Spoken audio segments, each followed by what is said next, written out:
Mesdames, Messieurs, bonsoir. Le franc CFA en question. Quelle est son histoire? Quelles sont ses fonctions? Quelle évaluation faire de cette monnaie commune à 15 pays africains, dont les Comores, et héritée de la colonisation française? Quid aujourd'hui de sa double tutelle française et européenne?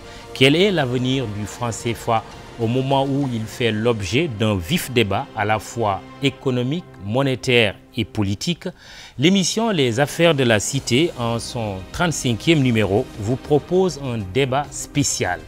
Quand les spécialistes parlent du franc CFA, nos invités, les professeurs Moustapha Kassé, Demba Moussa Dembélé, Ndongo Samba Sila, Mounirou Ndiaye, tous économistes, et une vidéo amusante pour introduire notre débat.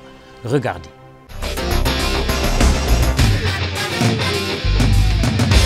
Installez-vous bien parce que le sujet d'aujourd'hui, comme dirait Kerry James, est tout simplement...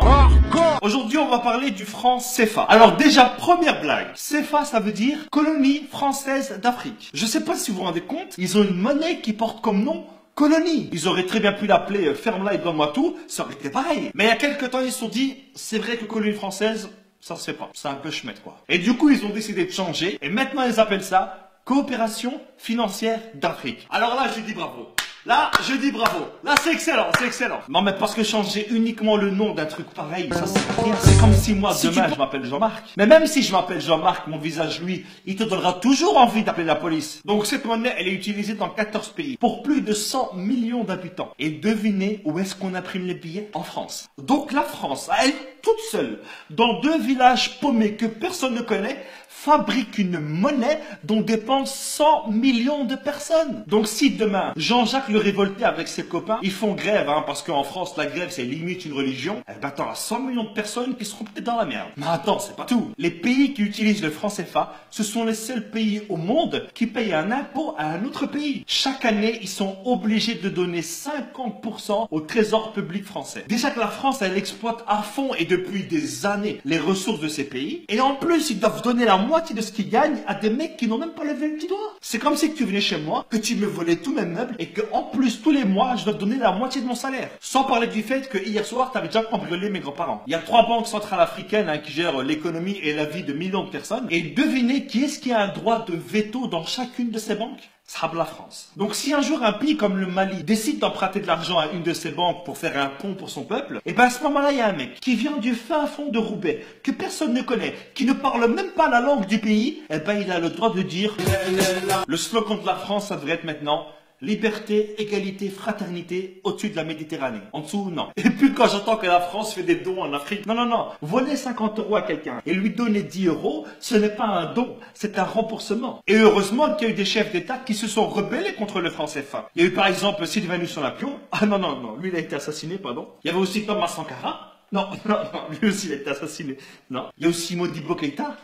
Non, non, non, lui il est mort en prison, pardon. Je crois que je vais arrêter là. Récemment, François Hollande est allé à Bamako. Et je pense que sur une échelle de 1 à 20 sur le manque de respect, je pense qu'on doit être à 1000 ou à 2000. Regardez. Cher président, cher Ibrahim, j'ai été très sensible aux mots que tu as bien voulu prononcer. Alors déjà, depuis quand est-ce qu'on appelle un président par son prénom? Et depuis quand est-ce qu'on tutoie un président? Mais sur quoi ce manque de respect? Tu crois que c'est ton fils? Mais bon, pas grave, regardez la suite. Quand la France est en Afrique, elle ne cherche pas à exercer une influence.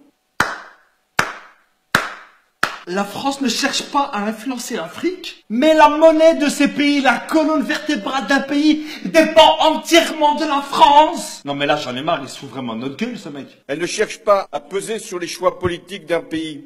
Quoi? Combien de chefs d'État africains ont été destitués par la France? Et encore moins à capter ses ressources. Non, c'est bon, je me tire, c'est bon. J'ai l'impression que plus c'est gros, plus ça passe. La France, elle est là aujourd'hui uniquement grâce aux ressources de l'Afrique. La France, elle a comme ressource naturelle que le vent et la pluie. Et si la France ne s'intéresse pas à tout ça, qu'est-ce que vous faites à chaque fois en Afrique? Vous savez, à chaque fois qu'un président français va en France, c'est uniquement pour vérifier les stocks et voir si les employés ils travaillent bien. Aucun pays ne peut prendre son indépendance s'il ne gère pas lui-même sa monnaie. C'est pas possible. Je ne peux pas nourrir ma famille et m'occuper de mes enfants si tu voles à chaque fois dans mon frigo et que tu gères mon argent. Le franc CFA, CFA, c'est un système qui est mis en place uniquement pour aider le peuple français. Voilà les amis, c'est ici que s'achève cette vidéo. J'espère qu'elle vous aura plu. C'est l'une des vidéos les plus compliquées que j'ai eu à faire. Donc je compte sur vous pour partager un maximum cette vidéo. Parce qu'aujourd'hui, en 2017, il y a encore de l'esclavage, mais économique cette fois. Donc voilà les amis, je compte sur vous. Et n'oubliez pas, comme dirait ma grand-mère, qui voit la neuve se fera d'excellentes omelettes. Ciao!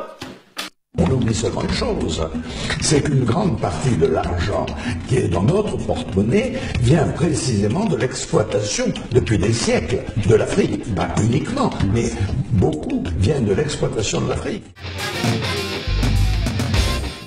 Mesdames, Messieurs, bonsoir et merci d'avoir accepté notre invitation. Abdel, c'est l'auteur de cette vidéo. Je ne sais pas s'il est ressortissant d'un pays membre du franc CFA. Professeur Kassé, on commence par vous. Il dit le franc CFA, la plus grande escroquerie de France. Est-ce que c'est votre sentiment? Non, pas du tout. Pas du tout. Je crois que c'est quand même exagéré. Le franc CFA est une monnaie évidemment qui est extrêmement très âgé. C'est vrai, depuis 75 ans et puis ensuite... Ouais. 1945 voilà, ouais. Jusqu'à maintenant. Mais en fait, dire que, comme il l'a dit, il y a beaucoup d'erreurs dans cette vidéo-là. Ouais. Des erreurs de perception, mais des erreurs évidemment d'analyse complètement technique.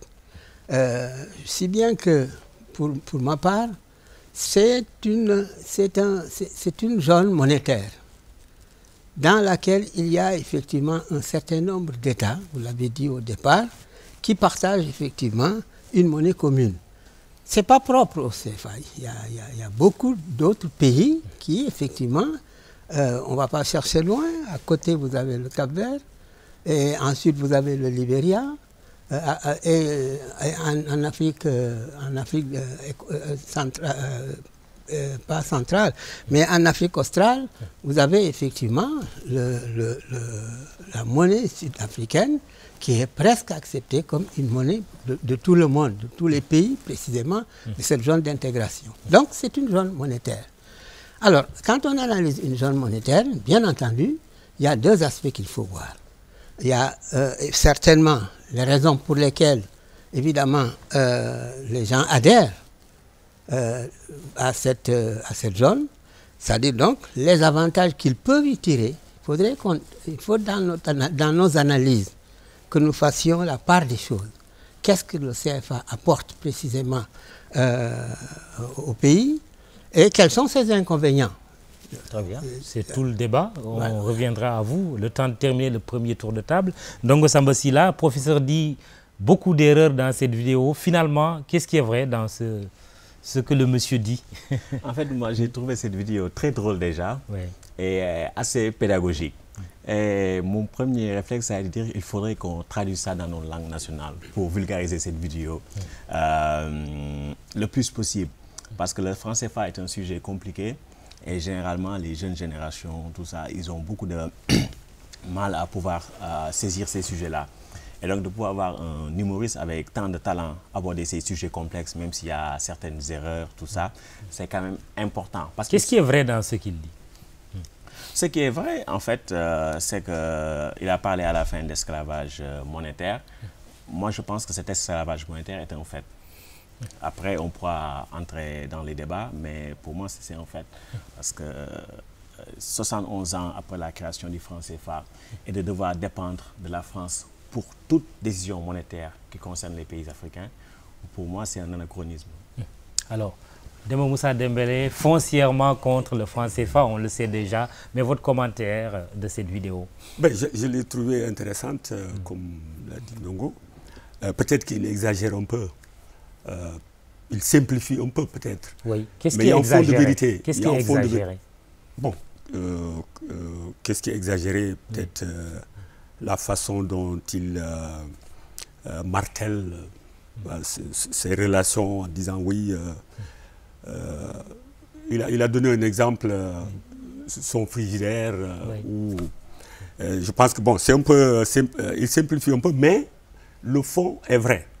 C'est-à-dire qu'il met l'accent sur ce que nous appelons la servitude monétaire, qui qui est réel, parce que cette monnaie avait été créée pour asseoir la domination de la France sur ses colonies, et c'est pourquoi d'ailleurs le nom originel, colonie française d'Afrique. Et le but, c'est-à-dire la domination, ce but n'a pas changé, malgré les indépendances, malgré les réaménagements qui ont eu lieu depuis les indépendances jusqu'à maintenant. Mais le fond reste le même, c'est-à-dire cette servitude, cette monnaie est un instrument de domination. Et d'ailleurs, le sous-titre du livre, à qui profite le franc CFA? Pour nous, ça ne profite pas aux pays africains. Et je suis désolé, malgré tous les discours officiels ou des partisans du franc CFA, la réalité est que cette monnaie plombe les perspectives de développement des pays africains et les met dans une situation de dépendance dont on voit les résultats sur le plan économique comme sur le plan social. Mounir Ndiaye, vous tenez aussi votre livre entre les mains. Je sais que vous en avez écrit. Hein, vous avez tous Non, c'est juste pour me repérer. Bon, ok. Mounirou, donc la vidéo. Merci beaucoup. Merci Elle est exagérée? Non, mais je tiens d'abord à exprimer mon plaisir de partager ce débat avec mon ancien professeur.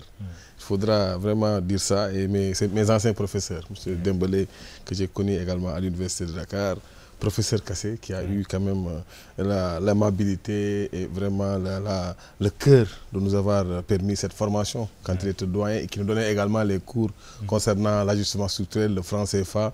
Je pense que dans sa réaction déjà, il y a donc toute cette fibre scientifique-là qui est revenue, c'est-à-dire la prudence par rapport à une situation qui est là.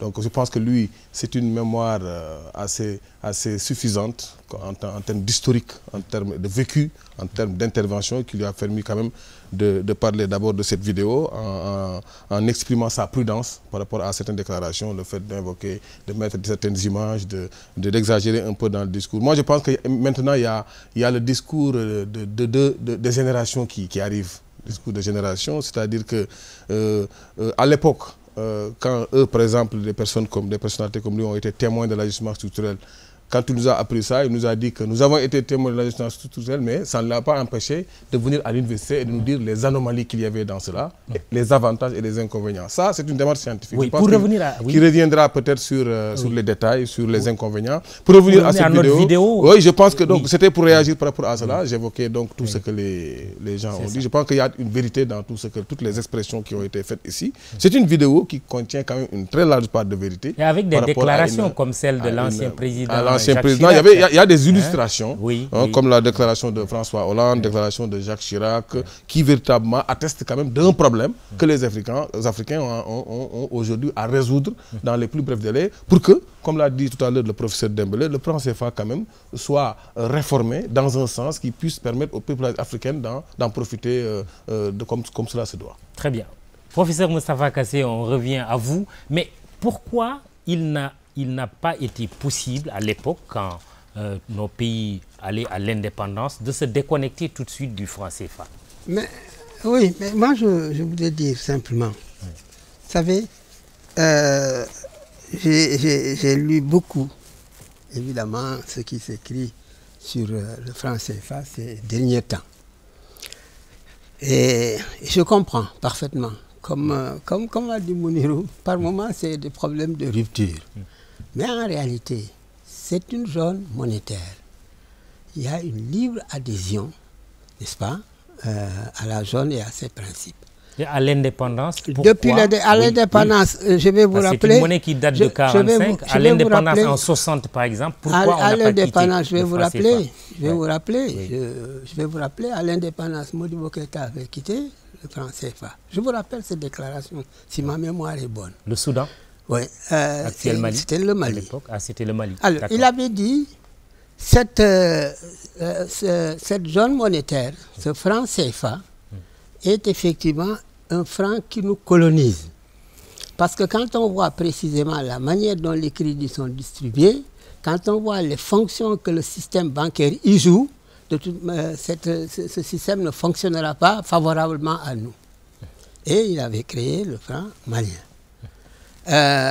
Et 15 années après, le même Mali est revenu dans la zone franc. Alors, ça c'est un. Donc, cela veut dire qu'à l'indépendance, vous aviez effectivement des pays qui étaient pour et d'autres qui étaient absolument contre. La Guinée a valsé entre le Sili national oui, le Sili, c'est parce que la Guinée, vous savez, la Guinée, on ne lui a jamais permis. D'abord, quand il a coupé, quand il a pris l'indépendance le 28 septembre, on a même démonté les poteaux d'électricité, n'est-ce pas, qui étaient dans Conakry. Ça a été une des punitions les plus sévères que la colonisation a dû exercer parce que simplement on avait blessé au moral le général de Gaulle après la fameuse déclaration de Sékou Touré. N'est-ce pas? Nous préférons la liberté la liberté, même dans la pauvreté, au lieu de la richesse dans l'opulence. La richesse l'esclavage dans l'opulence. Dans l'opulence, voilà, exactement. Et ça, le gaullisme n'a jamais pardonné au président Sékou Touré cette déclaration et ensuite ce vote pour l'indépendance. Alors, mais les deux pays qui, en réalité, à un moment, ont refusé d'adhérer dans la zone franc, ça a été l'Algérie. C'est très important parce que l'Algérie, effectivement, a fait une déclaration très claire pour dire qu'il n'était pas question, sauf modification de certains de statuts, précisément de la zone franc, elle ne pouvait pas y adhérer. Il y a eu aussi la Tunisie. Presque donc tous les pays du Maghreb ont donc remis en question leur adhésion au CFA. Mais moi je me dis au fond... Ici, cela n'a non, pas été ici, fait. Non, ici, on l'a accepté et on continue de l'accepter jusqu'à aujourd'hui. Bon, je rectifie un peu. Par exemple, la déclaration de prêter à Hollande. Ce n'est pas une déclaration faite c'est une déclaration faite devant notre Assemblée nationale, le 12 octobre, en 2012. Ça déjà, c'est une erreur de la vidéo. Une autre erreur, c'est que ce n'est pas Sylvanus Olympio qui a fait la première déclaration défavorable, c'est en fait, c'est le général Yadema. Il a été le premier à avoir attaqué la zone franc, à avoir dit non, cette zone-là, cette monnaie-là ne fonctionne pas pour nous, un peu comme l'a déclaré Idriss Déby lors de l'indépendance. Mais alors, pourquoi les États y sont restés? Mais c'est parce que de toute manière, il y a un certain nombre, certainement d'avantages. Et puis ensuite, c'est pas tout à fait fermé. Je pense, et j'ai amené avec moi un vieil article que j'ai écrit dans ce journal-là, et je disais, c'est à nous de définir la situation qui nous convient le mieux et comment procéder pour la mettre techniquement en musique. Rien ne nous interdit de le faire. Même de quitter. Absolument rien. Rien ne nous interdit précisément de faire, comme a dit Mounirou, des réformes. Et moi, si le débat le permet, je dirais dans quel sens nous devons aller techniquement. Mais il faut pas oublier une chose. La monnaie est un phénomène extrêmement complexe. Si la monnaie pouvait régler le problème, l'indépendance monétaire, je dis au fond, tous les pays d'Afrique n'auraient eu aucune situation économique défavorable. Les manipulations monétaires, c'est vrai, c'est un instrument, mais parmi bien d'autres. Et si le débat le permet, je vais montrer effectivement que de toute manière, tant qu'on ne modifiera pas nos politiques économiques dans le fond, à partir de ce moment, vous ferez n'importe quelle manipulation monétaire, vous ne vous en sortirez pas. Bien au contraire. Vous risquez d'avoir, dans une situation inflationniste absolument ruineuse, et il y a des exemples pour ça. Très bien, on va y revenir. Donc, Samba Sylla, en plus de l'élément historique du franc CFA, quelle est la fonction d'une monnaie finalement? En fait, la monnaie déjà, si on reprend l'étymologie, en tout cas en grec ancien, la monnaie a la même racine que la loi. Donc la monnaie est au départ au fondement du lien social. Et lorsqu'on parle de justice, on ne peut pas parler de la monnaie, en tant qu'il est un instrument qui permet de mesurer les besoins et aussi de mesurer, disons, l'équivalence dans les échanges. On trouve ce point de vue-là notamment dans Aristote, Éthique à Nicomède. Déjà? Oui, dans son travail qu'il a fait sur la justice. Il parle de la monnaie dans le chapitre sur la justice. On ne parle pas d'équité sans monnaie. Mais lorsque les économistes parlent de monnaie en général, c'est pour rappeler ses fonctions. Unité de compte, réserve de valeur, moyen d'échange. Il y a toutes ces fonctions-là. Donc la monnaie est quelque chose de cardinal. Mais sur le plan politique aussi, la monnaie est un attribut de souveraineté. Donc lorsqu'un État est indépendant, vous avez votre hymne national, vous avez votre drapeau, il y a certains emblèmes et tout, et vous avez aussi votre monnaie. Vous dites, j'existe à travers ma monnaie. Et la monnaie est un instrument important de politique économique. Une monnaie que vous devez battre vous-même ou une monnaie qui peut se faire dans la dépendance? Une monnaie que vous devez battre vous-même ou bien en collaboration avec d'autres pays dans le cadre d'une zone monétaire, comme l'a indiqué le professeur. Mais seulement dans le cadre de la zone franc CFA, on ne peut pas dire que ça a été le choix des pays indépendants. C'est une monnaie qui a été créée auparavant, avant les indépendances, pour des finalités qui ont été indiquées par Demba Moussa Dembélé, c'est-à-dire extraire du surplus pour l'envoyer vers la métropole, la France. Oui. Après, il y a juste eu un changement de dénomination. Oui. On est passé du franc des colonies françaises au franc de la coopération financière et des communautés financières. Pourquoi la déconnexion n'a pas été possible à l'époque? C'est ma question jusqu'à présent. Je ne pourrais pas dire que j'ai la réponse, mais il me semble que il y a beaucoup aussi parmi nos élites qui ne voulaient pas l'indépendance politique tout court. Et ceux qui ne voulaient pas de cette indépendance politique-là ne voyaient pas aussi nécessairement la nécessité d'avoir une indépendance sur le plan monétaire. Ça, c'est en fait. Et les tentatives qu'il y a aussi de déconnexion, comme on a vu avec Sylvanus Olympio, voilà, à quelques jours, il voulait émettre une nouvelle monnaie, il a été assassiné. Lorsque la Guinée aussi a commencé à vouloir battre monnaie, il y a eu des tentatives de sabotage économique. On a mis plein de faux billets pour faire disjoncter le système économique. Ça veut dire que la France tenait toujours à avoir une certaine emprise sur le plan économique. Et la monnaie est un instrument qui permet effectivement de dominer des économies, de dominer des peuples. Et les plus grands capitalistes l'ont dit, hein, vous nous donnez le pouvoir de battre la monnaie, mais on peut dominer le monde avec. Demba Moussa Dembélé, oui, sur les fonctions de la monnaie et oui, tout ce que vous pouvez dire sur l'histoire. La monnaie, comme l'a dit Ndongo, quand on est à l'université, on dit voilà les trois fonctions de la monnaie. Elle permet des échanges par rapport au troc. Vous savez, le troc, c'est l'échange de marchandises de quantité physique, alors que la monnaie, par l'intermédiaire de la monnaie, on peut faciliter les échanges. Elle exprime la valeur des différentes quantités, des différentes marchandises entre elles, ainsi de suite. Mais surtout, je crois que ce qui est important de savoir, c'est que par-delà ces fonctions, qu'on apprend à l'université, il y a surtout, elle exprime un pouvoir.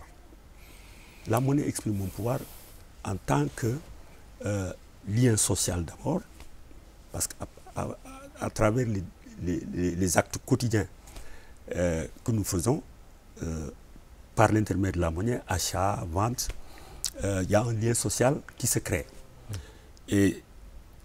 Mais en même temps, la monnaie étant un attribut de souveraineté, on a vu depuis des siècles tout au moins que c'est l'État ou alors le souverain qui a seul le droit de battre monnaie.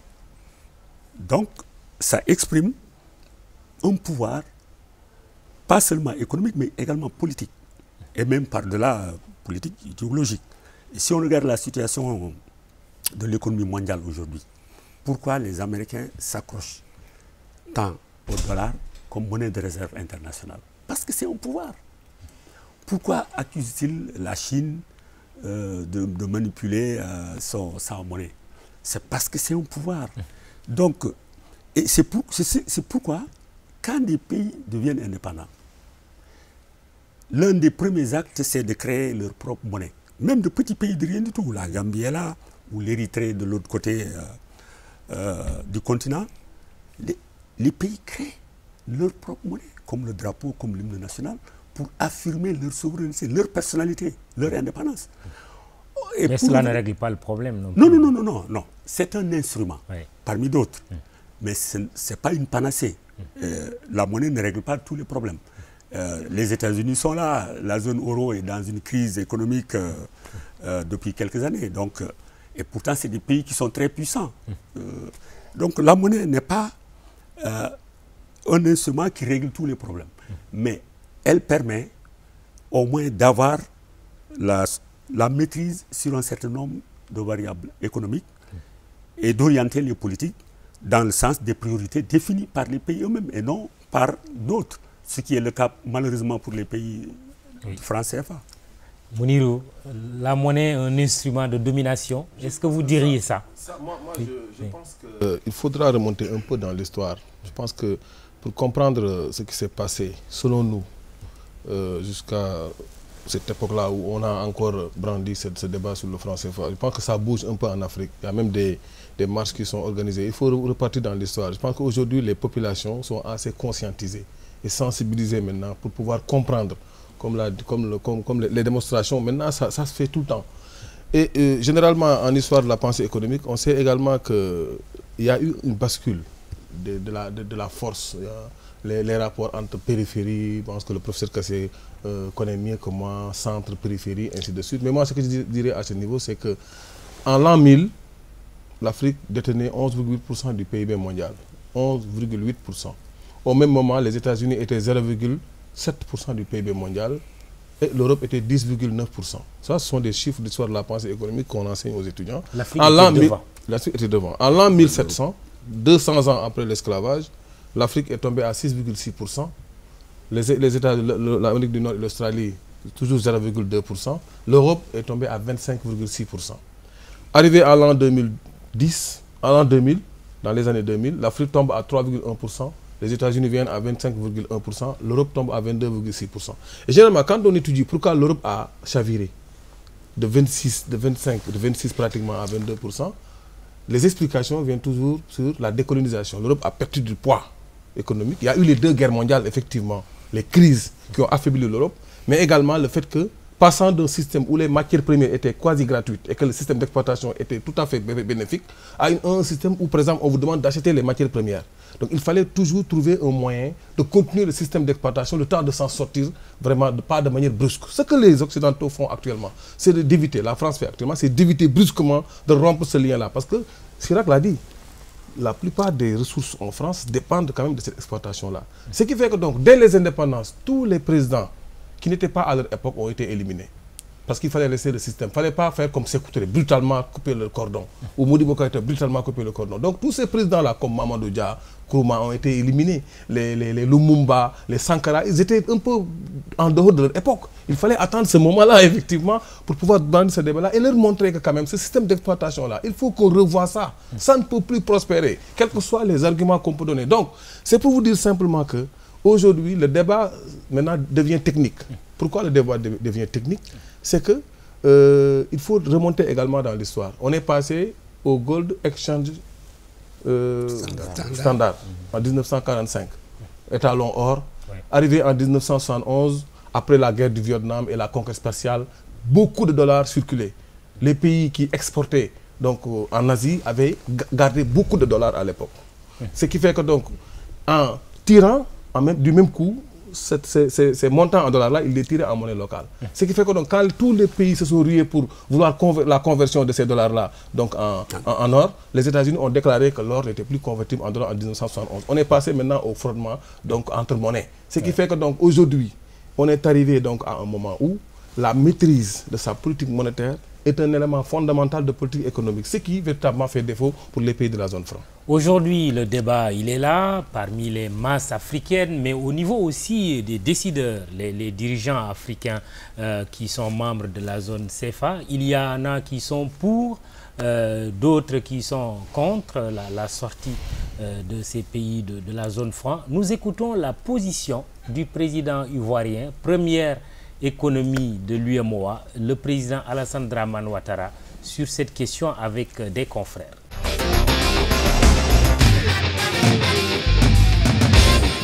dit est fabriqué à Chamalières. J'espère que je prononce bien le nom de la ville en France. L'euro est fabriqué à Francfort, en Allemagne, ce qui fait que la France ne maîtrise pas elle-même la fabrication de l'euro.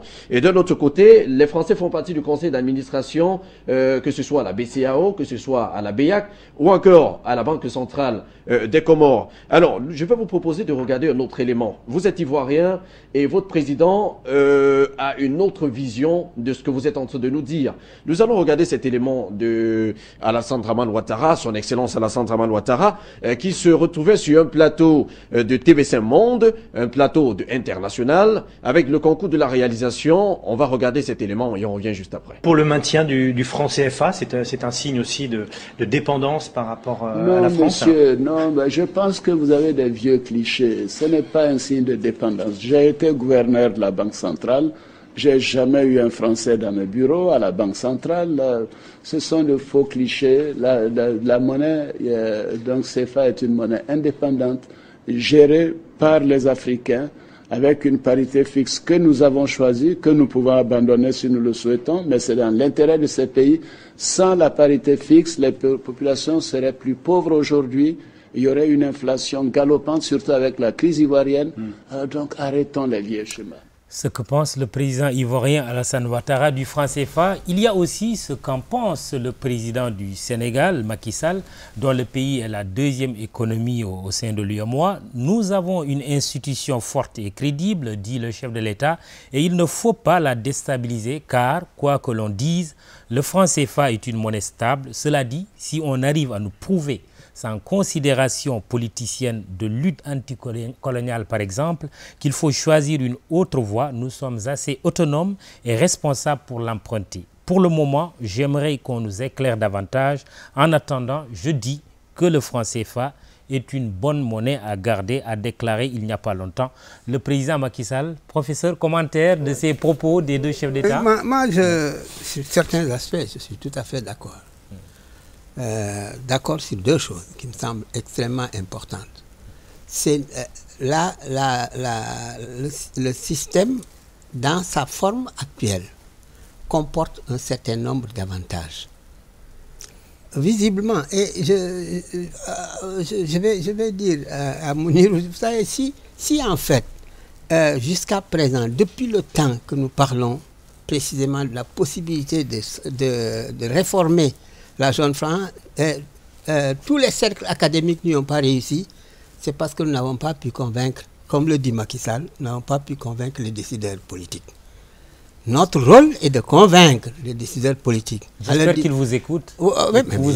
Mais bien sûr, nous le faisons. Ils nous écoutent. Mais la zone a évolué. Il y a eu beaucoup de transformations et de réformes. À un moment donné, la Banque centrale était en France. À un moment donné, dans le conseil d'administration, il y avait plus de Français que d'Africains. À un moment donné, le gouverneur était même français, etc. etc. Mais quand le président dit qu'il veut des arguments, voilà, mais on va y arriver. Pas de notes de la part des économistes que vous êtes, par exemple. Mais si il reçoit des notes, certainement. Ah oui? Je vais vous dire, par exemple, il y a eu en 2004 ou 2005, un des nôtres, un enseignant, farouchement opposé à la zone franc, Mamadou Koulibaly à l'époque, président de l'Assemblée nationale, avait convoqué effectivement un grand colloque sur la zone franc. Mamadou Koulibaly en Côte d'Ivoire. Oui, en Côte d'Ivoire. Il était président de l'Assemblée nationale. Quand il a convoqué ce colloque-là, c'est Boisbré qui était effectivement le ministre des Finances. Il m'a demandé, avec Pascal Salin, de co-présider le colloque. Mais pourquoi? Parce que, et en même temps, il a fait venir quelqu'un d'autre qui était de la Banque de France. Pour précisément arriver à peu près à avoir une palette d'opinions sur la zone. Pascal Salin, quand il a pris la parole, la première chose, nous étions les deux coprésidents. Quand il a pris la parole, il a dit, mais au fond, la monnaie, et ça, Mounir peut-être pas en témoigner, dans ces cours, nous disons toujours, la monnaie, pour certains, c'est un voile. Certains disent que la monnaie est plus un frein qu'elle ne contribue précisément au développement des économies. Ça, c'était la position de Pascal Salin. Il y a un autre qui disait qu'il nous faut raser la zone franc et arriver à peu près à mettre précisément, justement, une indépendance monétaire. Et il y avait une autre sensibilité qui était celle de Ondoosa, qui venait juste de publier son ouvrage sur la zone monétaire optimale, qui disait non, il faut qu'on soit extrêmement prudent. Moi, ma position a été de dire, nous n'avons pas pu convaincre les décideurs. Cela veut dire que nous n'avons pas admis suffisamment d'arguments techniques. Comme dit Macky Sall, exactement, il a parfaitement raison. Si la monnaie, ce n'est pas un problème qu'on peut régler par la rue. Les banquiers centraux, qui sont à la Banque centrale, ce ne sont pas des négos. Justement, Alassane Ouattara, ancien gouverneur de la Banque centrale, dit qu'il ne sent pas de dépendance. Il ne le sent pas. Il a peut-être raison, mais nous pouvons quand même... Il a peut-être raison sur certains aspects. Il ne partage pas les mêmes points de vue que moi ou que Dembélé, etc. Ça, c'est tout à fait normal. Mais ce n'est pas des idiots totaux. C'est effectivement des techniciens absolument compétents qui travaillent dans le domaine de la monnaie. Donc, si nous voulons précisément que cela bouge, il faudrait qu'on arrive à mettre en place des arguments techniques absolument valables. C'est pourquoi ce que j'ai fait dans ce travail-là, heure et malheur du tandem euro-CFA. J'ai dit en fait, c'est à nous de définir les situations. Si nous arrivons à convaincre les décideurs de toute manière que la zone peut être réformée, c'est-à-dire ils peuvent conserver un certain nombre d'avantages, n'est-ce pas, voir maintenant quels sont les inconvénients. Il faut que notre débat doit tourner autour de ça. Quels sont les inconvénients de cette zone? Est-ce que ces inconvénients-là, nous pouvons les corriger? Dans quel sens? Mais aujourd'hui, les solidarités monétaires sont extrêmement fortes. Nous sommes dans une mondialisation qui est une mondialisation financière et qui, évidemment, est prompte à créer des perturbations un peu partout. En 2008, le système a failli complètement éclater. Alors, donc, si bien qu'il faudrait qu'on voit très bien. Moi, je suis d'accord qu'il faut faire l'historique de la zone franc. Mais ce qu'il ne faut pas oublier, c'est que la zone franc a toujours été une zone de solidarité. Les déficits des uns ont toujours été comblés par les excédents des autres. Et là, Moussa a parfaitement raison. La France n'y est pas intervenue. À un moment, c'était le Sénégal qui était le pays excédentaire. Je peux vous donner les excédents à un moment. Mais quand le Sénégal est devenu déficitaire en 1979, jusqu'à mettre en place les politiques d'ajustement structurel, c'était la Côte d'Ivoire qui était excédentaire et le Cameroun. Donc, si bien que même les concessions qu'on faisait à l'intérieur de la zone franc pouvaient être réglées si nous arrivons nous-mêmes à faire effectivement à organiser cette solidarité entre nous. Et on aurait pu se passer, si on arrive à le faire, on aurait pu se passer précisément de toute tutelle de la France en réalité. Oui. Premièrement, je termine sur cela. Oui. Si nous ne discutons pas de la façon dont il faut faire les réformes, nous allons passer notre temps à protester. La protestation n'est pas une solution. La solution, si nous sommes des techniciens, c'est de dire, au fond, là, techniquement, voilà ce qui est possible de faire. C'est-à-dire, et moi j'ai listé les problèmes sur lesquels il y a les divergences. C'est d'une part le taux de change, par rapport à la parité, il faut qu'on règle ça. Est-ce que la parité fixe est un avantage ou un inconvénient? Est-ce que les textes de la zone franc permettent effectivement leur modification? Ça, c'est un. De deux, est-ce que les réserves de la Banque centrale, encore qu'on exagère ces réserves-là, est-ce que ces réserves-là, nous pouvons les... tout à l'heure. Bon, oui, alors, donc il faut qu'on voit précisément qu'est-ce qu'il faut en faire. On a l'impression de dire, nous avons des banques centrales très riches, alors que nous sommes demandeurs d'investissement, de ressources financières, etc. Mais il faut qu'on trouve les techniques par lesquelles, en réalité, on utiliserait ces réserves-là. Et la plupart du temps, j'ai lu le livre, par exemple, que vous avez fait. Mais je me dis, il y a trop beaucoup trop d'idéologie et pas de technique du tout. Très bien. Alors, ça me choque. D'accord, professeur. Je vais pas rester une cinquantaine d'années à l'université, manipulant précisément des concepts économiques, et ensuite me trouver protestataire, effectivement. Alors, les gens me demanderont précisément qu'est-ce que vous mettez à la place. Très bien. Ndongo Samba Sylla, le président Ouattara a eu aussi à dire à propos du CFA, je demande vraiment aux intellectuels africains de faire preuve de retenue et surtout de discernement. Et comme s'il réagissait à ces propos, le président tchadien Idriss Déby a eu aussi à faire une autre déclaration. Ce n'est pas un tabou en parlant du débat sur le CFA. Celui qui veut faire de cette question un tabou va tuer l'Afrique et demain, on va être condamné par les générations futures. Mais dans la deuxième vidéo que nous avons vue, il y a deux informations peut-être anecdotiques mais qui sont intéressantes. Premièrement, que le franc CFA est fabriqué en France, dans un village dont on oublie même le nom. L'euro est fabriqué en Allemagne. L'autre chose, c'est que la France est membre du conseil d'administration de la BCEAO, de la BEAC et de la Banque centrale comorienne. Est-ce que ça vous dérange? Oui, ça nous dérange. Et j'aimerais dire que, en fait, lorsqu'on parle du franc CFA, il y a deux niveaux. Le professeur Kassé a parlé du niveau technico-économique. C'est un seul aspect. Et ce n'est pas forcément le plus important. Il y a le niveau politique qui interroge la souveraineté. Mais parlons d'abord du niveau technico-économique. Je pense que dans le propos du président Ouattara, qui est un esprit brillant, il y a beaucoup plus d'erreurs que dans les propos d'Abdel. Ah bon? Oui. Et ce n'est pas des erreurs, je veux dire, c'est des erreurs délibérées. Donc, on vous dit, ça veut dire la propagande. Parce qu'en fait, le professeur Kassé a parlé de convaincre. Mais qu'est-ce qu'on peut convaincre?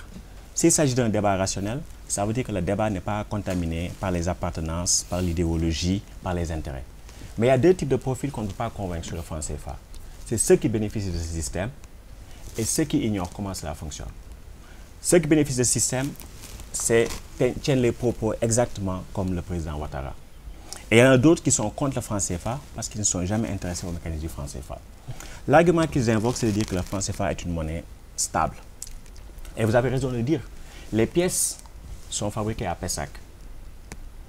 Les billets sont imprimés à Chamalières. C'est vrai.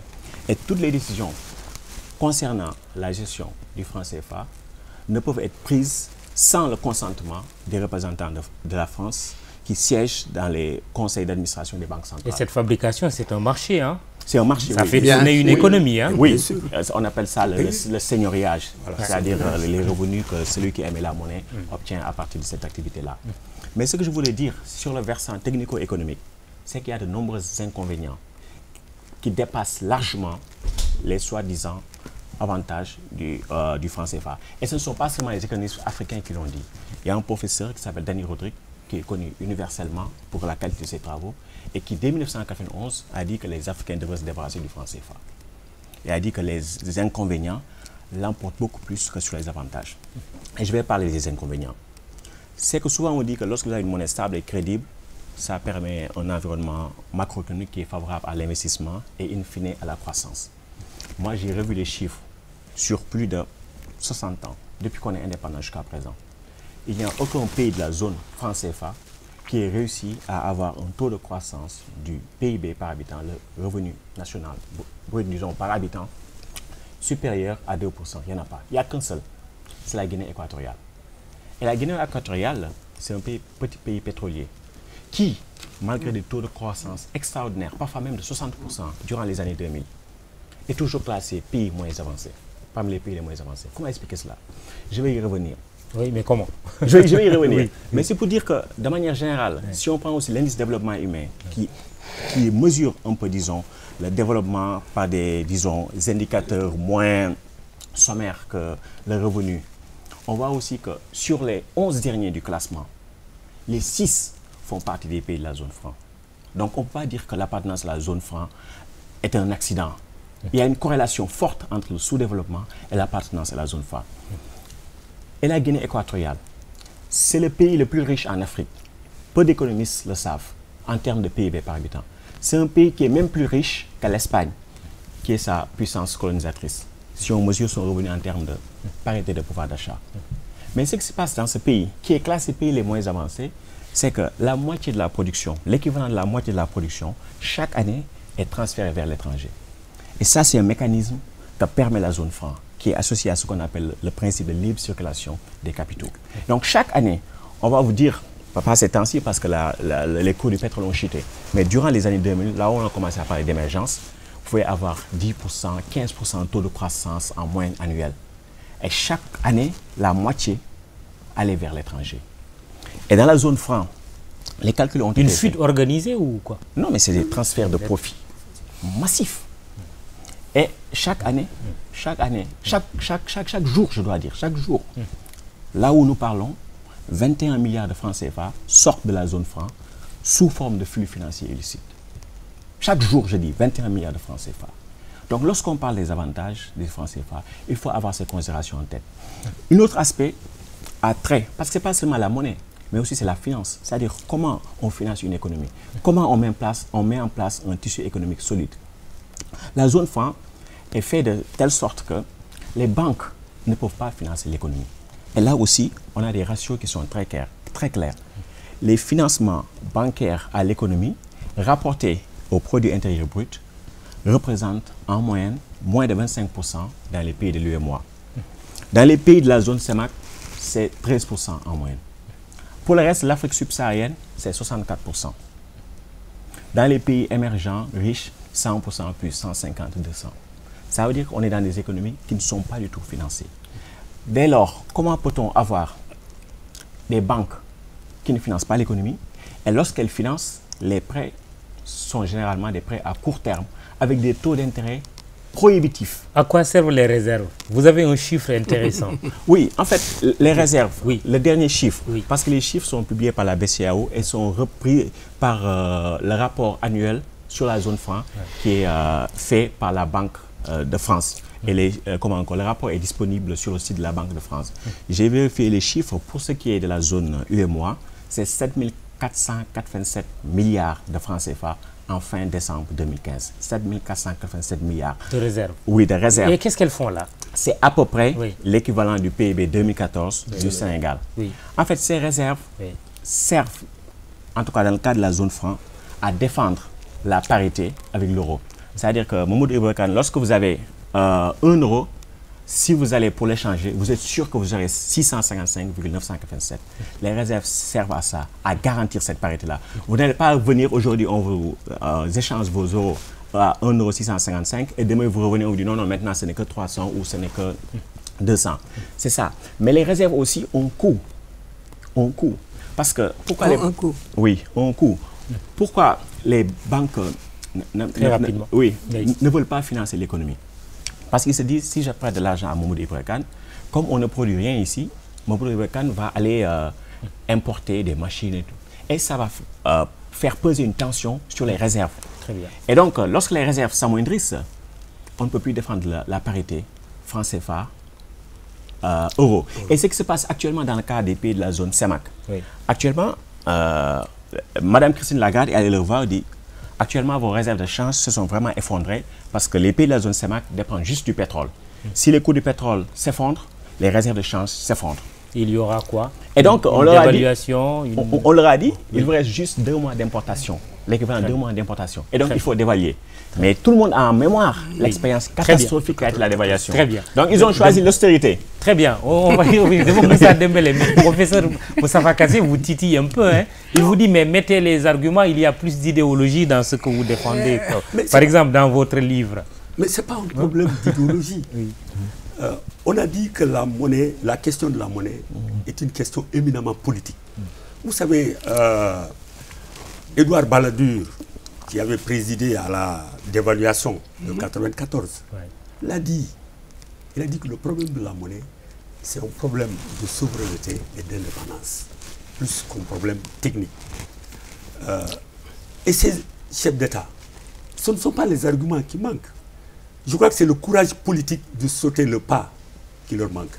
Et dans le cadre, d'ailleurs, du processus vers la monnaie unique, il y a des experts qui ont travaillé depuis des années, qui leur ont présenté des arguments. Et le professeur Mohamed Ben Oumar Ndiaye, que vous connaissez bien, qui était en Sierra Leone pendant plusieurs années, qui pilotait ce projet-là. On l'a invité ici. Professeur Kassi, vous étiez là avec nous à la maison de la culture d'Outasek. Il a expliqué tout le processus et il dit qu'aujourd'hui, les présidents sont convaincus que toutes ces théories, zone monétaire optimale, et qu'il fallait que tout le monde soit au même niveau en termes d'indicateurs, etc. Les présidents et les experts les ont convaincus que ce n'est pas possible que tous ces pays soient au même niveau et qu'il fallait sauter le pas. Et il a parlé de Big Bang. Big Bang, c'est-à-dire que si les pays qui contrôlent au moins 60% du PIB de la CEDEAO arrivent à s'entendre, ils peuvent aller vers la monnaie unique. Donc ce ne sont pas les arguments qui manquent. Ce qui manque, je crois, c'est ce courage politique de dire on a assez de cette monnaie, plus de 60 ans, bientôt 60 ans. Nous sommes en 2017. Le Sénégal va fêter son 57e anniversaire. Et nous sommes toujours dans cette logique-là. Les propos du président Ouattara et ceux du président Macky Sall, je les comprends. Ils ne peuvent pas aller devant la télévision pour dire oui, on va se débarrasser du franc CFA. Ils ne peuvent pas le dire. Ils vous demandent des arguments. Oui, non. Oui, comme le président Macky Sall, par exemple. Oui, mais je reviendrai sur le président Macky Sall. Mais pour le président Ouattara, quand il dit qu'il a été gouverneur de la BCEAO et qu'il n'a pas eu un Français dans son bureau, ce n'est pas vrai. Il y avait 2 administrateurs français au sein du conseil d'administration du temps où il était gouverneur. Maintenant, il y en a un. Alors, s'il dit qu'il n'y avait pas de Français dans son bureau, c'est quand même une contre-vérité. Et je vous dis autre chose. Oui, c'est intéressant ce point. Oui. La France est membre du conseil d'administration de toutes ces banques, BEAC, BCEAO, la banque comorienne, alors que la France n'utilise plus le franc d'ailleurs. Elle a abandonné le franc français. Voilà, elle a abandonné le franc français. Elle utilise l'euro. Oui, et ensuite, il y a le comité de politique monétaire qui définit la politique monétaire de ces pays. La France est représentée avec voix délibérative. Le président de la commission de l'Union monétaire ouest-africaine, il participe, mais voix consultative, il n'a pas le droit de vote, alors que le français a le droit de vote. C'est ça la réalité d'aujourd'hui. Et c'est ce comité qui définit la politique monétaire. Donc, pour moi, ce n'est pas un problème d'argument technique. C'est tout simplement un problème politique majeur que les chefs d'État n'osent pas franchir.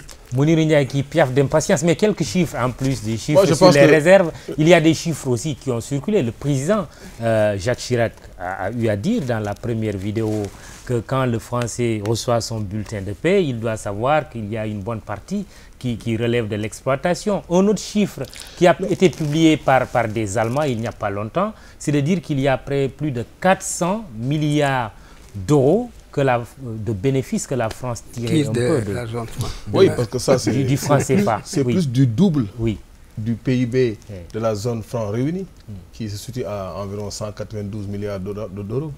Donc c'est plus du double.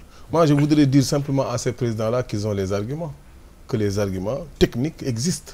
Parce qu'aujourd'hui, quand vous regardez... Existent pour quitter le CFA. Non, pour quitter le CFA, pour essayer de savoir que quand même c'est un système qui pèse lourd en termes de désavantages. Moi, je ne dis pas qu'il faut quitter l'euro, qu'il faut quitter le franc CFA. Moi, je dis que c'est un système qui n'est pas viable et qui ne nous permet pas d'émerger, d'aller de l'avant. Maintenant, libre à quelqu'un de dire qu'il faut créer la monnaie CEDEAO, je suis tout à fait partant pour ça. Et que quelqu'un d'autre dise qu'il faut réformer, il faut trouver un moyen quand même de...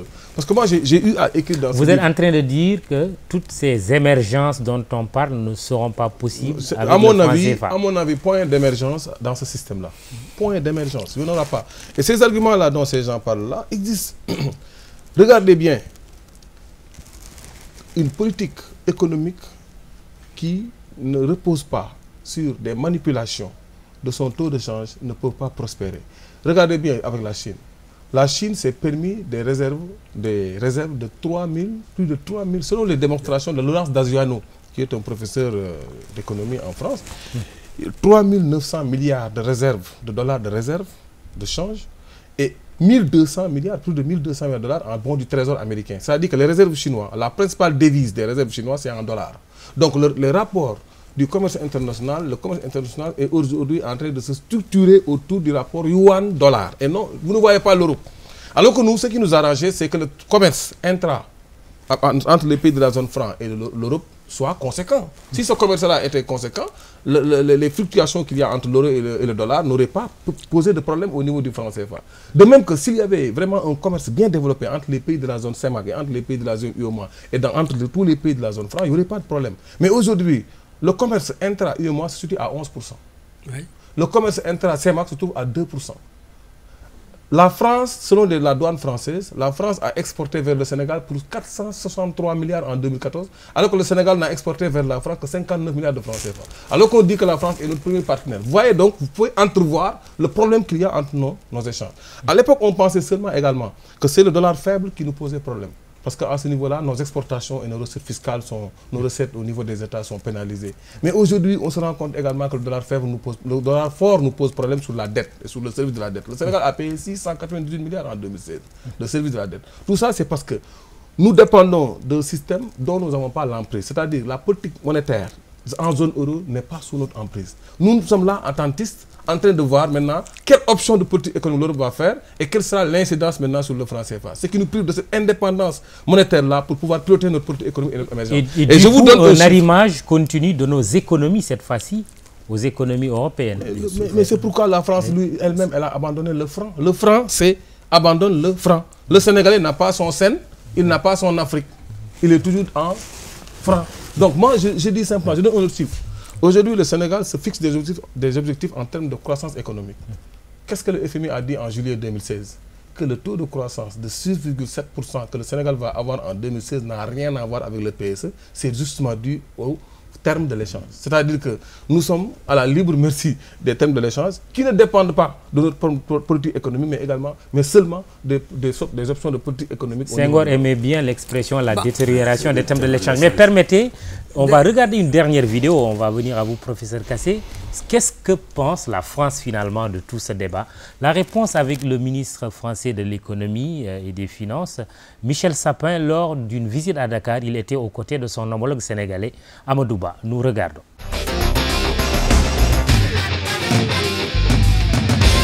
Le franc CFA appartient aux Africains. Que l'avenir de cette monnaie, avec ce qu'elle apporte, me semble-t-il, mais c'est à eux d'en juger, de bon pour le développement économique et social, appartient aux Africains.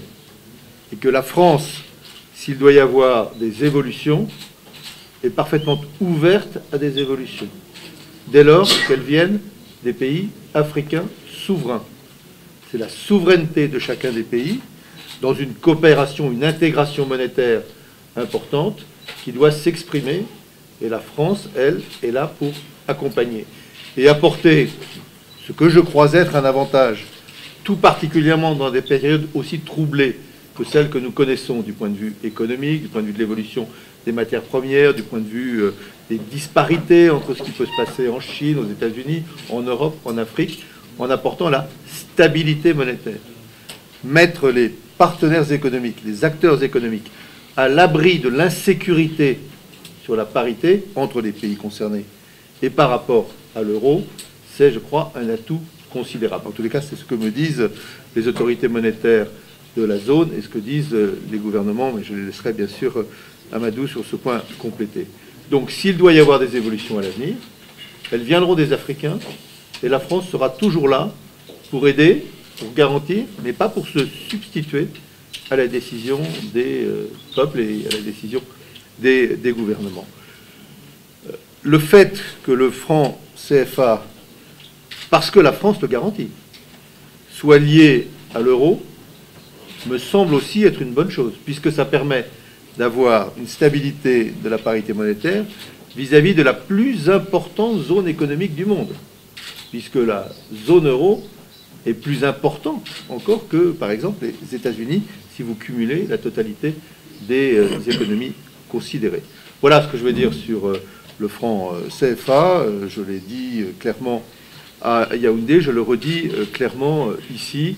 Pour le reste, des évolutions sont possibles. Certaines propositions sont faites pour étendre la zone à d'autres pays. Pourquoi pas? Et il faut en discuter. Il peut y avoir des modifications en termes de gouvernance. Pourquoi pas? Et on peut en discuter.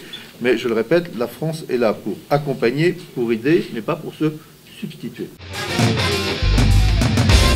Les évolutions sont possibles, la France est là pour aider, pour accompagner, mais aussi un élément clé dans ses propos, la souveraineté. Professeur Kassé. Oui, mais moi je vais d'abord revenir sur ce qu'Ondongo a dit. Je crois que ce n'est pas des propos qui me semblent absolument fondés. Les réserves d'une banque centrale servent à 3 fonctions. La première fonction de ces réserves, c'est l'amortissement des risques de change. Et c'est très important. Le jour, si nous avions aujourd'hui la possibilité de manipulation monétaire, nous allions savoir effectivement ce que cela veut dire d'avoir des réserves qui sont importantes. Vous avez parlé de la Chine. Mais la Chine a ces réserves-là. Pourquoi? Mais c'est que vous restez toujours à la surface d'une analyse. La Chine a signé avec les multinationales qui sont précisément sur son territoire. Elle a signé en quelque sorte des accords, si vous voulez, de péréquation de la devise. Les devises qui sont rétrocédées par les multinationales qui s'installent en Chine ne peuvent pas effectivement, en tout cas, être justement rapatriées sans leur propre aval. Et ensuite, ils ont mis effectivement des taux de conversion entre les devises reçues et l'utilisation qu'eux vont en faire. Mais cela veut dire quoi? Cela veut dire que la Chine, justement, arrive à stabiliser sa monnaie à partir de ce contrôle qu'il a vis-à-vis des acteurs qui investissent chez elle. Ça, il ne faut pas l'oublier. Et c'est très important. Si bien que on a beau dire la monnaie, le yuan est resté absolument au même niveau, n'a pas changé, malgré toutes les pressions qui ont demandé la réévaluation du yuan. Les Chinois n'ont jamais été d'accord. Ils ont maintenu cette parité fixe parce que, justement, ils ont permis aux multinationales, ils se sont adossés sur les multinationales pour précisément le réaliser. Mais la Chine permet aux multinationales de rapatrier leurs bénéfices. Où? Mais dans les paradis fiscaux.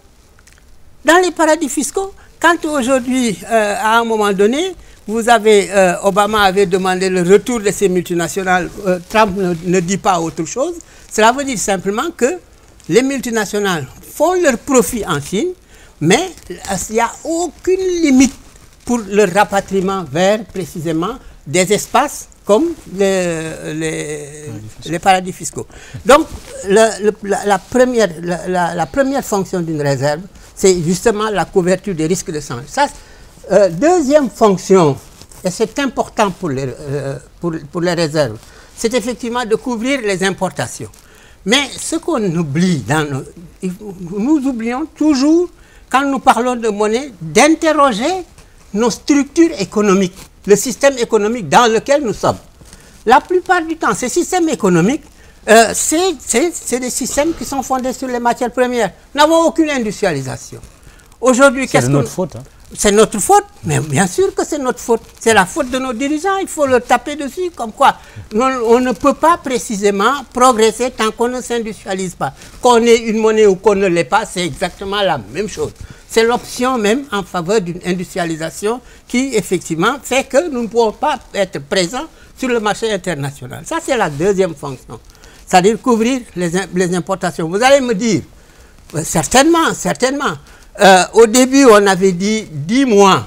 Il faut couvrir 10 mois d'importation. On a rabaissé le taux. Maintenant, c'est à 6 mois.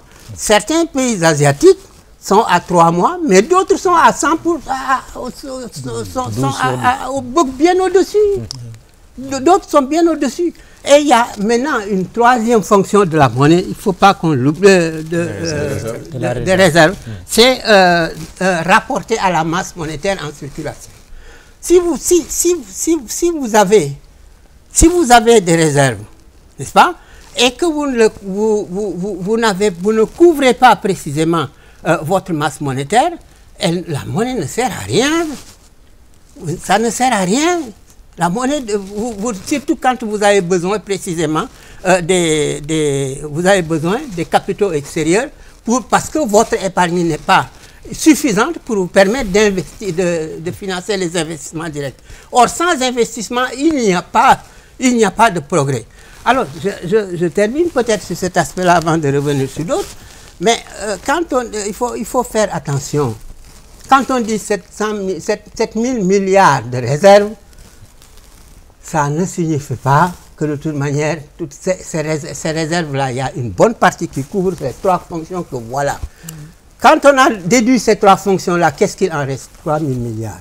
3 447 milliards. C'est pourquoi je vous dis, je m'inscris en faux sur ce que vous avez dit. Maintenant, qu'est-ce qu'il faut faire de ces 3 447 milliards? Qu'est-ce qu'il faut en faire? Mais bon, mais le débat est ouvert. Je crois, la déclaration de François Hollande était très claire. Il avait dit à l'Assemblée nationale, les ressources sont tellement, Sapin l'a précisé tout à l'heure, les ressources sont très importantes. Alors, mais c'est à vous de définir ce qu'il faut en faire. Moi, votre avis, c'est quoi? Qu'est-ce qu'il faut en faire? Mais justement, c'est là le débat aussi. Certains disent on va se partager les choses. Mais si on les partage au prorata des apports de chacun des pays, il y a des pays qui ne toucheront pas un iota. La Côte d'Ivoire et le Sénégal vont ramasser la mise. Mais les autres, rien du tout. Donc vous voyez déjà, vous voyez déjà que certains pays ne seront jamais pour, effectivement, un système de quitter la zone. Financer des projets communautaires. Voilà, mais moi j'ai dit, enfin, si tu termines un tout petit peu. Oui, très rapidement, parce qu'il ne reste plus beaucoup de temps. Il y a des possibilités d'utiliser ces réserves. Soit par exemple, on souscrit des obligations. N'est-ce pas? On souscrit des obligations et ensuite on les rétrocède peut-être aux États en fonction de leurs besoins de financement. Ça, c'est une piste. Une autre piste consisterait effectivement à affecter une partie en quelque sorte à la BOAD. La BOAD emprunte pour nous prêter. Mais donnons-lui les moyens précisément de nous prêter en fonction de ces conditions prudentielles. Parce que ça aussi, on n'en parle pas. Et je termine en disant, ce que vous avez dit sur le système bancaire, mais ça ne se passe pas comme ça. Moi, j'ai calculé la courbe des taux d'intérêt sur 50 ans quand je faisais mon ouvrage. Alors, qu'est-ce qui se passe? Le banquier n'est pas un samaritain. Quand vous prenez la courbe des rendements sur le long terme, vous voyez que les profits à court terme sont beaucoup plus importants que les profits à long terme. Évidemment, mais s'il n'est pas un samaritain, il va souscrire précisément sur des crédits courts, premièrement. Et deuxièmement, les crédits courts parce qu'en fait, la banque mobilise l'épargne des autres. C'était à la Banque centrale et aux États de dire, dites-nous qu'est-ce qu'il faut faire. Mais on sait ce qu'il faut faire dans le cas d'espèce. Donc, oui. Mais il y a les propos de Sapin aussi que j'aimerais bien... Oui, mais avant les propos de Sapin, il y a eu ceux de François Hollande qui disait que j'appelle les Africains à faire une utilisation plus active de la réserve de change. Ça, c'était François Hollande. C'est pourquoi nous avons parlé aussi de servitude monétaire. Mais sur les réserves, il faut dire qu'au départ, au niveau des indépendances, les pays africains membres de la zone franc étaient tenus de déposer 100% de leurs réserves dans un compte spécial Trésor français. En 1973 et 2005, ça a été rapporté à 65%. Et par la suite, depuis lors, c'est maintenant 50%. Ce que je disais tout à l'heure, je suis tout à fait d'accord avec les 3 fonctions des réserves de change, mais ce que je dis, dans le cas spécifique du système franc CFA, donc je ne parle pas dans l'abstrait, dans le cas spécifique du système franc CFA, les réserves de change ont pour fonction principale de défendre la parité avec l'euro. C'est le mandat des banques centrales. Défendre la parité de l'euro et avoir un taux d'inflation aux alentours de 2%. Ça peut être une chose très bien, un avantage selon certains. Mais il y a des contreparties. Les contreparties sont faible financement de l'économie, faible croissance économique, peu de commerce intra-régional, flux financiers illicites, rapatriement massif de profits. Ce sont les avantages, ce sont les inconvénients qu'il faudra mettre en balance avec ce qu'ils appellent stabilité monétaire. Et cette stabilité, elle est toute relative. Parce que lorsque le dollar fluctue vis-à-vis de l'euro, évidemment, le franc CFA aussi fluctue vis-à-vis du dollar. Et généralement, on mesure la crédibilité à travers les taux d'intérêt. Mais qu'est-ce qui se passe dans nos pays? Nos États empruntent à des taux d'intérêt qui ne sont pas soutenables à long terme. Souvent, ces taux d'intérêt sont supérieurs au taux de croissance du PIB par habitant. Or, si vous avez une monnaie stable ou une monnaie crédible comme le dollar, vous pouvez emprunter facilement de l'argent avec des taux d'intérêt minimaux. Actuellement, vous allez dans la zone euro, c'est un contexte assez spécial. Les taux d'intérêt, c'est généralement 1%, voire moins. Mais ici, on voit récemment nos chefs d'État emprunter à des taux de 7%, 8%, voire plus. Et tout ça sont des... Et les particuliers encore? Les particuliers, n'en parlons pas. Parce qu'entre les taux d'intérêt qui sont affichés dans les publicités et la réalité, voilà, il y a un gouffre. Ici, les taux d'intérêt sont prohibitifs, c'est de l'ordre de 20%. Et comme j'ai dit, les secteurs prioritaires comme les PME, PMI, l'agriculture, sont marginalisés. Le CFA, une monnaie d'appauvrissement?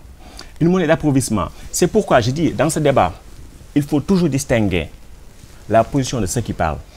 Ceux qui ont intérêt au maintien du système vont dire que c'est une monnaie stable et crédible. Les chefs d'État, généralement, sont dans cette position pour différentes raisons politiques.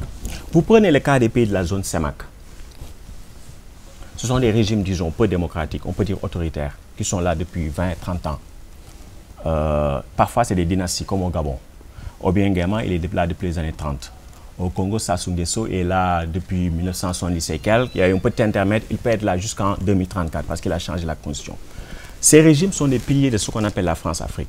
Ils n'ont pas intérêt à bouger. Ils sont confortables. Mais qui ont le choix aujourd'hui entre la dévaluation et l'austérité. Ils ont choisi l'austérité. Dans le cas de nos pays en Afrique de l'Ouest qui sont un peu plus démocratiques, ce sont des cycles électoraux. Et donc, aucun président ne va s'aventurer à dire que moi, je vais sortir. C'est pourquoi il faut dire que ceux qui sont, en tout cas, contre le système franc CFA tel qu'il est, ne sont pas des partisans du chaos monétaire. On veut la centralisation des réserves de change. Oui, le professeur l'a dit, c'est important au niveau communautaire. On ne veut pas d'une monnaie nationale, on veut aller vers une monnaie communautaire. Le professeur l'a aussi dit, la parité avec l'euro, c'est-à-dire qu'on a une monnaie qui reflète les fondamentaux, disons, d'une économie comme l'Allemagne. Est-ce que c'est normal? Alors, c'était d'ailleurs ma question. Hein. Oui. Sortir du CFA, vous dites oui, professeur Kassé est assez réservé sur la question, mais le CFA, c'est quand même une monnaie commune. Oui, c'est une monnaie commune. Avec quelle monnaie, si on devait quitter le CFA? Oui, quelle monnaie? Le CFA est une monnaie commune qui a été imposée aux pays africains. Parce que tout à l'heure, au début, le professeur Kassé disait que c'est le libre choix. Ce n'est pas un libre choix. Parce qu'au moment des indépendances, la France qui voulait prolonger sa domination a tout simplement mis en place un mécanisme avec les différents accords que nous connaissons, accords monétaires, accords militaires, pour pouvoir continuer. Oui. Sapin dit c'est une question de souveraineté, même si on sent toujours le paternalisme français. Oui. Nous sommes prêts à vous accompagner, nous sommes prêts à vous aider, n'est-ce pas? Ça, on l'a entendu. Depuis les indépendances, ils disent que nous sommes souverains. Ils disent que c'est notre monnaie. Ils disent que nous sommes libres de faire ceci et cela. Mais on a donné quelques exemples tout à l'heure de pays où des dirigeants ont eu des velléités d'indépendance. Et qu'est-ce que la France a fait? C'est des coups d'État ou des assassinats. Oui. Parce qu'elle ne veut pas que ces pays échappent. Il y en a eu 57 ans, entre 1960 et 2012. Dans une mondialisation sauvage. 57 coups d'État dans les pays de la zone franc. Essaie de renforcer plutôt son contrôle sur nos pays et même de l'étendre. D'ailleurs, dans sa déclaration, qu'est-ce que Michel Sapin a dit?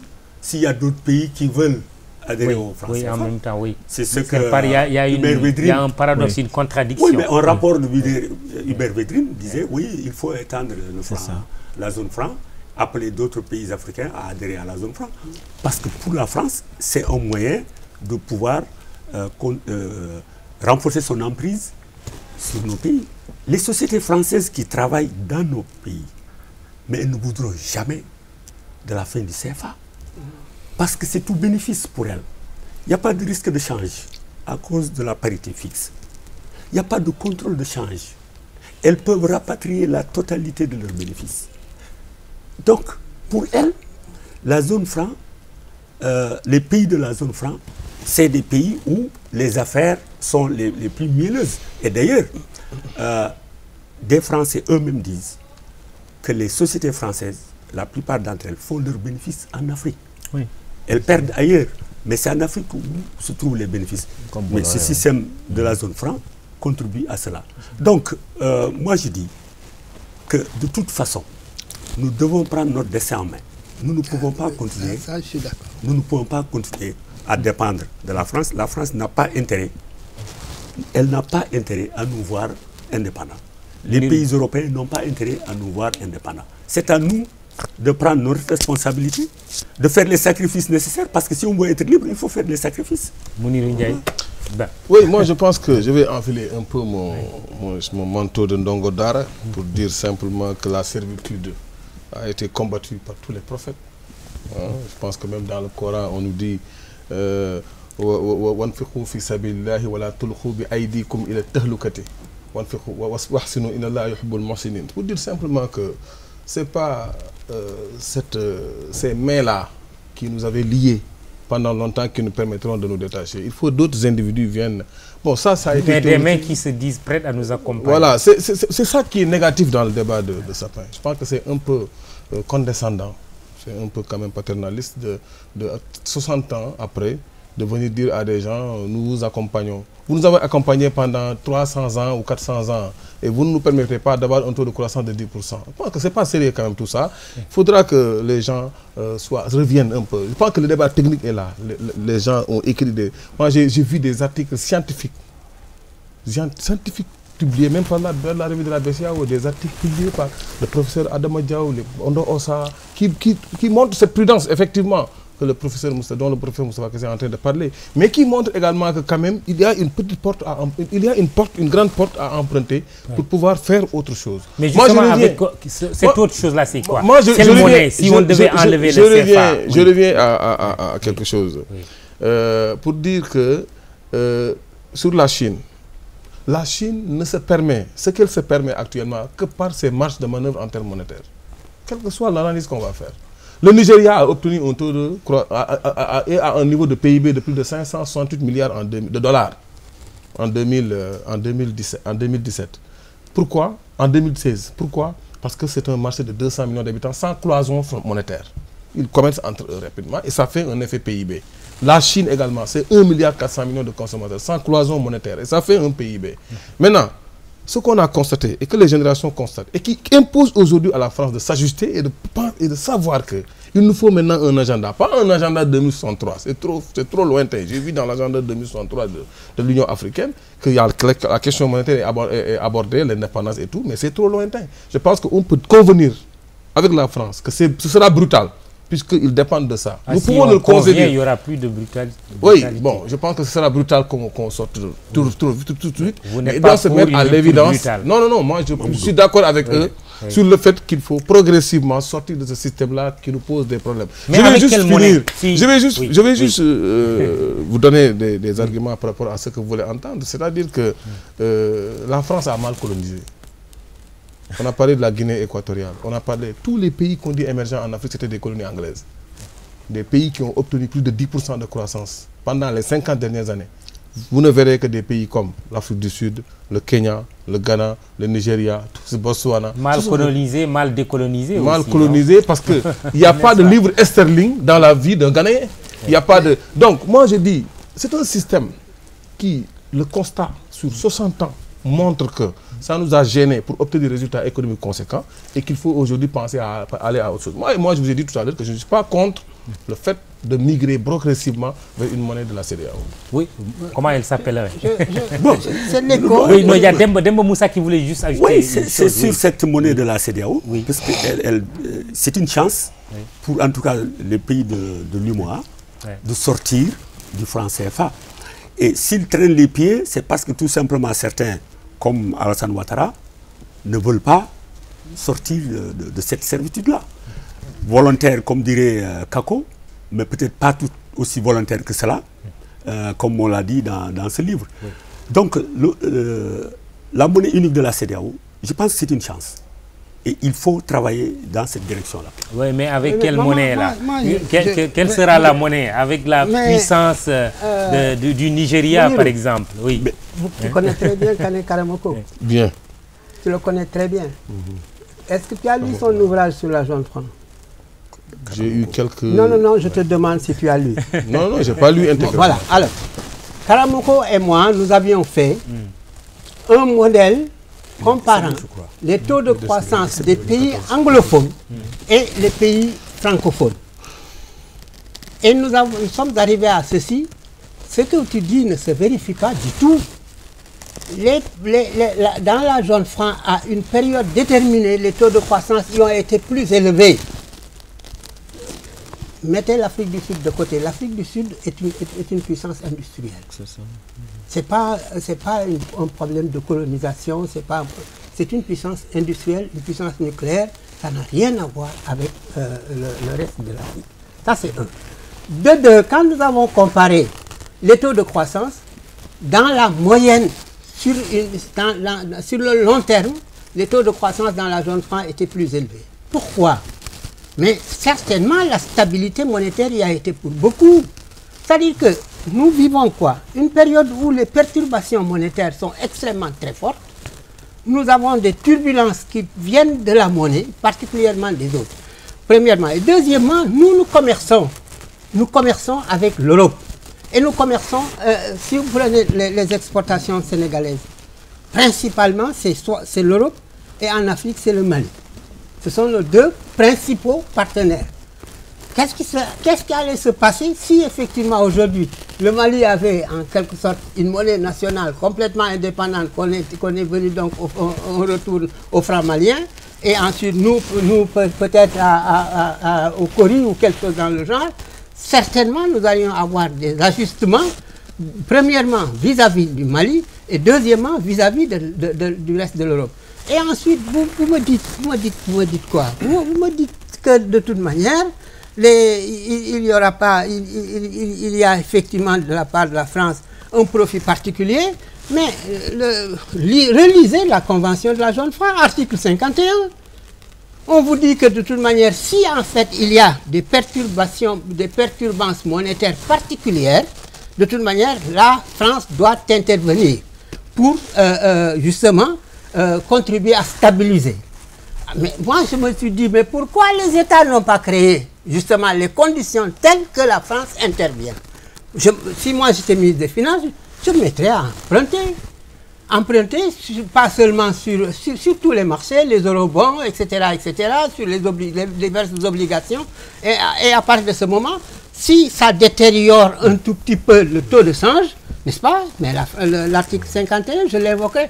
Premièrement. Deuxièmement, ce qu'on n'a pas dit... En une minute, parce que l'émission est terminée. Voilà. Une minute. Ce qu'on n'a pas dit également, c'est que en fait, la partie gérée par le compte d'opération est rémunérée. Le problème est de savoir effectivement à quel taux. Alors, c'est pas gratuit. C'est les taux de rémunération. Moi, je les ai consultés il n'y a pas longtemps. Les taux sont supérieurs au taux de l'Euribor, sont supérieurs aux emprunts que nous faisons, etc. Et troisièmement, je termine là, tu permettras, le système bancaire, le comportement des systèmes bancaires peut avoir des leviers de rectification. Par exemple, si la Banque centrale était véritablement une institution autonome, elle aurait pu, par exemple, modifier les taxes des opérations bancaires. Elle aurait pu également modifier en quelque sorte comment on appelle ça encore, les avoirs des banques déposées à la Banque centrale. Tout ça, c'était des techniques qui permettaient effectivement de modifier. Donc, Samba Sylla, quelle monnaie à la place du CFA si on devait aller vers cela? Et ça concernerait quelle zone géographique? Juste la CEDEAO, les pays d'Afrique centrale de leur côté? Ou et même, pourquoi pas une monnaie africaine à l'échelle continentale tout simplement? Oui, cette monnaie africaine était déjà un objectif de l'OUA lorsqu'elle a été créée dès le départ. Et je pense que c'est un objectif qui est toujours d'actualité. Mais ce que je veux dire, c'est que ça, c'est une question politique.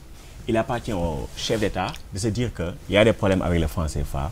Nous voulons aller vers d'autres formes de gestion monétaire parce que ces formes de gestion monétaire peut-être permettraient de répondre aux objectifs de développement, permettraient aussi d'aller dans le sens d'une intégration panafricaine. Mais il n'y a pas de dogmatisme en la matière. Nous, notre objectif, c'est de créer un débat la possibilité d'un débat sur ces questions-là. Il n'y a pas d'option fixe. Mais ce qu'il faut dire par rapport à la croissance, parce qu'on en a parlé, juste un mot. Dans la zone franc, la croissance est au rendez-vous lorsqu'il y a deux conditions qui sont remplies. Le dollar est faible. Disons, le dollar est fort plutôt. Le dollar est fort, comme actuellement ce qui se passe. Et le prix des matières premières est élevé. Nous, par exemple, qui sommes importateurs nets de pétrole brut, dans le cas du Sénégal, c'est une conjoncture qui nous profite. Parce que ça veut dire nos factures d'importation et meilleur marché, parce qu'on a le pétrole un peu moins cher, disons. Et on sera bientôt producteur. On sera bientôt producteur. Et l'autre chose, c'est que dans le cas des pays de la zone CEMAC, on a vu que les cours de pétrole ont chuté, ça s'est effondré. Et effectivement, la comparaison qui a été effectuée par le professeur, je la comprends. Parce que disons, au milieu, je veux dire, de l'indépendance jusqu'en 1986, oui. Disons, le dollar était élevé. Donc ça favorisait nos exportations et ça nous donnait aussi plus d'argent lorsqu'on exportait. Très bien. Une monnaie unique de la CEDEAO pour commencer. Vous êtes d'accord? Bien sûr. Est-ce que vous êtes d'accord? Vous êtes tous d'accord? Le chantier est là. Oui. La monnaie unique de la CEDEAO, oui. À mon avis, ça signifierait la mort de la zone franc. Pas du tout. Oui. Si. Pas du tout. Si. Très bien. Mais on a... Non. Cela veut dire que ce débat va se poursuivre à d'autres occasions. Professeur, c'est la fin de l'émission Les Affaires de la Cité. Oui. Spéciale sur le franc CFA. Quel avenir? Merci de nous avoir regardés. À très bientôt.